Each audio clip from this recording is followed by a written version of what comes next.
नमस्कार दोस्तों, horror high के आज के एपिसोड में आप सभी लोगों का स्वागत करता हूं। दोस्तों, आप लोग चैनल सब्सक्राइब नहीं करते हैं। हॉरर एंड मिस्टीरियस वीडियोस देखने के लिए मेरे चैनल को ज़्यादा से ज़्यादा सब्सक्राइब करिए।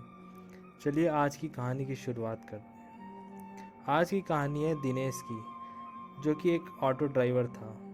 दिन हो या रात, जब भी उसको सवारी मिलती थी वो जहाँ जाने के लिए कहती थी वो उधर लेकर चला जाता था।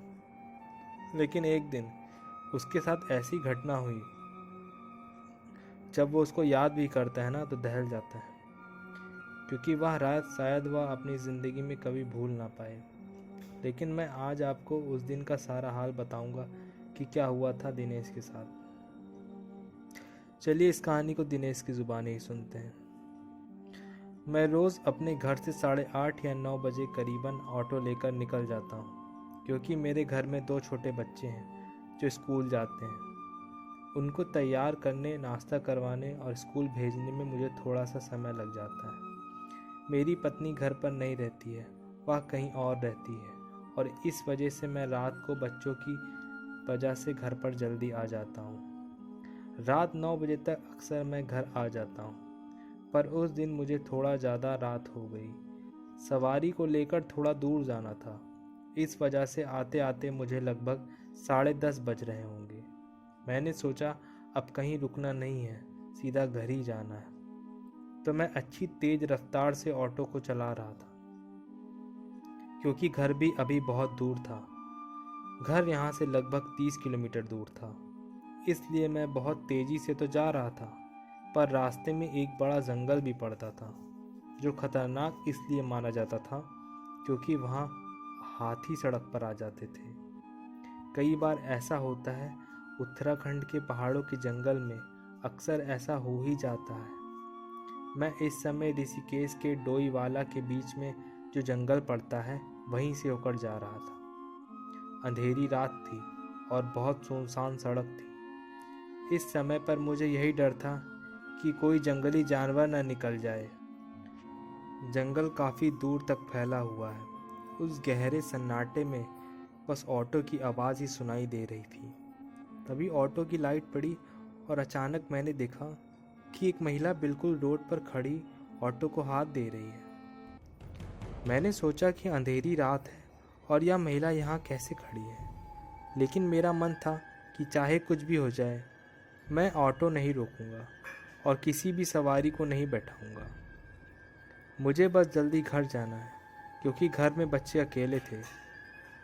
तभी मैंने देखा कि वह महिला अचानक से रोड के बीचों बीच आ गई, और मैं इतनी जल्दी अपना ऑटो रोक नहीं पाया और मैं अपनी रफ्तार से ऑटो लेकर निकल गया।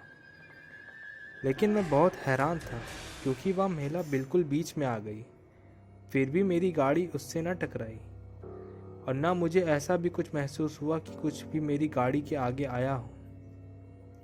पर मैं भी गुस्से से बोला, मरना है क्या पागल औरत को। और मैंने भगवान से शुक्र भी मनाया, चलो कम से कम बची तो। और उस बात को भूलकर मैं गाड़ी तेजी चला रहा था। लेकिन मैं लगभग आधा किलोमीटर निकल ही गया होऊंगा कि मुझे ऐसा एहसास हुआ जैसे ऑटो में कोई बैठा है। मैंने सामने शीशे में देखा, वही महिला जो अभी आधा किलोमीटर पहले हाथ दे रही थी, अब मेरे ऑटो में बैठी हुई थी। उस महिला को अपने ऑटो में बैठे देख मैं बुरी तरह से डर चुका था, और मैंने सोचा यह कैसे हो सकता है। मैंने चिल्लाते हुए कहा, तुम कब बैठी? उस महिला ने तुरंत जवाब देते हुए कहा, क्या भैया जी, आप ही ने तो गाड़ी रोकी, तभी तो मैं बैठी हूँ। आपने ही तो बैठाया है मुझे। लेकिन मुझे पूरा विश्वास था, क्योंकि मैंने तो गाड़ी नहीं रोकी है और ना ही मैंने इसको बैठने को कहा। तब यह मेरी गाड़ी में कैसे बैठी? मैं यही सोच रहा था। तभी मैंने गुस्से में तुरंत ब्रेक मारी और नीचे उतरा। मैंने कहा, निकलो बाहर, मुझको आपको नहीं ले जाना, मुझे बस अभी घर जाना है। लेकिन उस महिला ने मेरी कोई बात का कोई जवाब नहीं दिया। अब मेरा पारा गुस्से से हाई हो चुका था, और मैंने ज़ोर से ऑटो में जो साइड में पर्दे लगे हुए होते हैं उन पर हाथ मारा। तभी मैंने नीचे उतरकर उनको खोला और मुझे बड़ी ज़ोर का झटका लगा।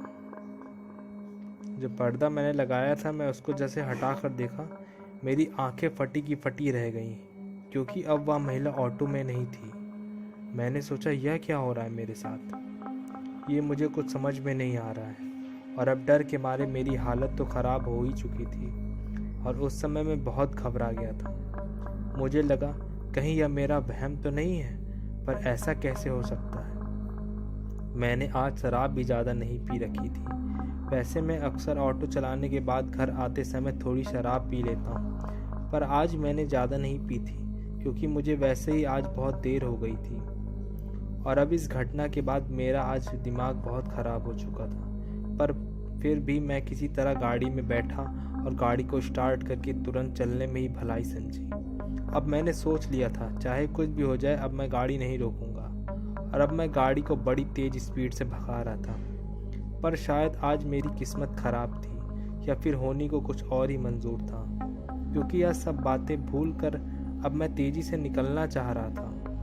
खैर, इतना हादसा हुआ तो भूलना भी आसान नहीं था, लेकिन मैं फिर भी जल्दी से इस जंगल से बाहर निकलना चाह रहा था। लेकिन तभी मुझे ऐसा लगा कि किसी ने मुझे पीछे से पकड़ लिया है और मैं थोड़ा सा सहम गया। और मैंने जैसे ही इस बार पीछे मुड़कर देखा तो अब की बार वही महिला फिर से मेरे ऑटो में दिखी, लेकिन इस बार उसका चेहरा बड़ा ही भयानक था और खतरनाक लग रहा था। उसने मेरी गर्दन पर हाथ रखा हुआ था। उसको देखकर मानो मेरी सांसें रुक चुकी हुई थी और उसने मुझे बड़ी भयानक आवाज़ में कहा, क्यों भैया जी, अब हमको नहीं ले जाओगे? हमको क्यों नहीं ले जाओगे? चलो कोई बात नहीं, अब हम ले जाएंगे आपको, अब तुम चलोगे मेरे साथ। उस महिला का इतना ही कहना था, मेरे हलक से आवाज़ भी नहीं निकल पा रही थी। तभी वह महिला पीछे की तरफ बड़ी ज़ोर से खींचने लगी। यह सब देखकर मैं अपने आप को संभाल नहीं पा रहा था। तभी मुझे एहसास हुआ कि मेरी गाड़ी किसी चीज़ से बहुत तेज जाकर टकराई और अभी मेरी आंखों के आगे अंधेरा सा हो गया था। और जब मुझे होश आया तो मैं पास के ही जॉली ग्रांट हॉस्पिटल में था। मेरे सर पर 12 टाँके लगे और अंदरूनी चोट भी लगी मुझे। डॉक्टरों ने बताया मुझे कि मैं वन विभाग के पुलिसकर्मी मुझे यहाँ लेकर आए हैं, और उन्होंने यह भी बताया कि मेरी हालत जो थी वो बहुत ज़्यादा गंभीर थी और मेरे ऑटो के तो अंजर पंजे उड़ गए थे। मैं पता नहीं किस तरह से बच गया था। मैं बेहोशी की हालत में हॉस्पिटल लेकर आया गया था, लेकिन अब मैं ठीक हूँ। उस दिन के बाद से उस हादसे के बारे में जब भी मैं सोचता हूँ, मैं उस रास्ते से जाने में अभी भी बहुत घबराता हूँ और मैं उस रास्ते से जाना बिल्कुल भी छोड़ चुका हूँ। मैं आज तक नहीं समझ पाया वो औरत कौन थी और उसने इस तरह से मेरा एक्सीडेंट क्यों करवाया। तो दोस्तों, आज की कहानी यही थी। आप लोगों को कैसी लगी? दोस्तों, कभी कभी किसी किसी जगह पर ऐसे पॉइंट्स होते हैं जहाँ पर आप लोगों ने देखा होगा अक्सर एक्सीडेंट होते हैं, हाईवे पर, रोड पर, मेन रोड पर, गली पर। और कुछ पॉइंट्स तो ऐसे भी होते हैं जहाँ बिल्कुल सन्नाटा होता है, ना कोई गाड़ी का आना जाना, ना कुछ भी आना जाना, लेकिन उस जगह पर फिर भी एक्सीडेंट हो जाते हैं। वो एक्सीडेंट इन्हीं आत्माओं की वजह से होते हैं। कभी कभी कुछ लोगों का कहना है कि उनके सामने एक काला साया आ गया था, जिसकी वजह से उनका बैलेंस बिगड़ गया और एक्सीडेंट हो गया। ऐसी कई घटनाएं हो चुकी हैं। दोस्तों, आज की कहानी अगर आप लोग को पसंद आई हो तो चैनल को सब्सक्राइब करिएगा, वीडियो को लाइक करिएगा और इसी तरह नए वीडियो देखने के लिए रोज़ मेरा इंतज़ार करिएगा। तब तक के लिए राम राम।